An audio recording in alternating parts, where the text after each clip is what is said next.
क्या अब देश के सबसे ताकतवर खेल संगठन भी कानून के दायरे में आएंगे? क्या बीसीसीआई जैसी बड़ी संस्था को अपने हर फैसले और खर्च का हिसाब देना होगा?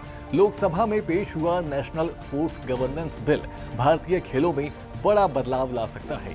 यह बिल सभी खेल संगठनों के लिए पारदर्शिता, जवाबदेही और नियमों का पालन अनिवार्य करता है। इसका असर छोटे खेल संघों से लेकर बीसीसीआई जैसे विशाल बोर्ड पर पड़ेगा। आइए इस बिल को समझते हैं और जानते हैं कि यह खेलों की दुनिया को कैसे बदल सकता है। खेल मंत्री मनसुख मांडविया ने यह बिल पेश किया, जिसमें नेशनल स्पोर्ट्स बोर्ड के गठन का प्रस्ताव है।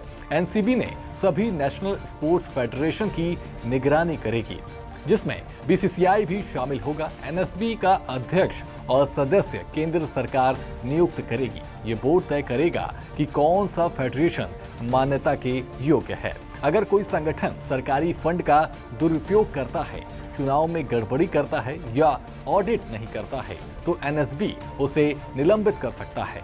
बिल में नेशनल स्पोर्ट्स ट्रिब्यूनल की स्थापना का भी प्रावधान है, जो खेल से जुड़े विवादों को सुलझाएगा।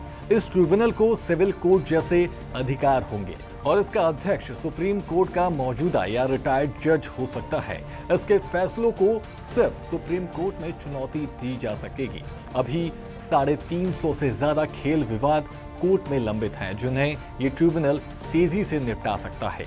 बिल के अनुसार किसी भी खेल संगठन में अध्यक्ष या महासचिव जैसे पदों पर कोई व्यक्ति अधिकतम 3 कार्यकाल यानी 12 साल तक रह सकता है। 70 साल की उम्र सीमा तय की गई है, जिसे कुछ अंतर्राष्ट्रीय नियमों के तहत 75 साल तक बढ़ाया जा सकता है।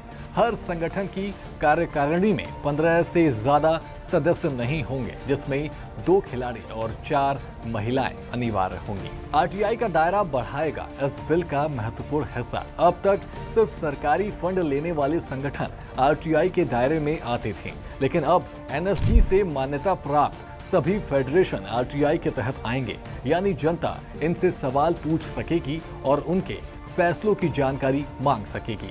साथ ही इंडिया, इंडियन या नेशनल जैसे शब्दों का इस्तेमाल करने के लिए संगठनों को केंद्र सरकार से एनओसी लेना होगा। मान्यता रद्द होने पर यह शब्द इस्तेमाल नहीं किया जा सकेगा। बीसीसीआई, जो तमिलनाडु सोसाइटीज रजिस्ट्रेशन एक्ट 1975 के तहत रजिस्टर्ड है, अब तक निजी संस्था के रूप में काम करता रहा है। ये आईपीएल, मीडिया रॉयट्स, टिकट बिक्री और स्पॉन्सरशिप से कमाई करता है और सरकारी फंड नहीं लेता। लेकिन 2028 ओलंपिक में T20 क्रिकेट के शामिल होने के कारण बीसीसीआई को एनएसबी के तहत एनएसएफ के रूप में रजिस्टर्ड करना होगा।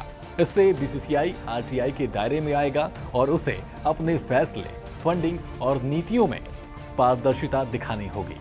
2018 में केंद्रीय सूचना आयोग ने बीसीसीआई को पब्लिक अथॉरिटी घोषित किया था, लेकिन बीसीसीआई ने आरटीआई लागू करने में आनाकानी की थी। अब इस बिल के लागू होने पर आरटीआई से बचना मुश्किल होगा। साथ ही सरकार नेशनल स्पोर्ट्स इलेक्शन पैनल बनाएगी, जिसमें रिटायर्ड इलेक्शन कमिश्नर या डिप्टी इलेक्शन कमिश्नर शामिल होंगे।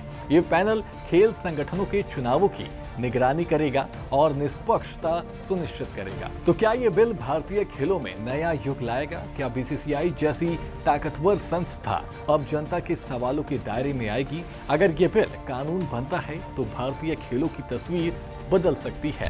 आगे क्या होगा ये देखना बाकी है, लेकिन फिलहाल आप क्या इस मुद्दे पर सोचते हैं? हमें कमेंट कर जरूर बताएं और देखते रहें सूर्य समाचार।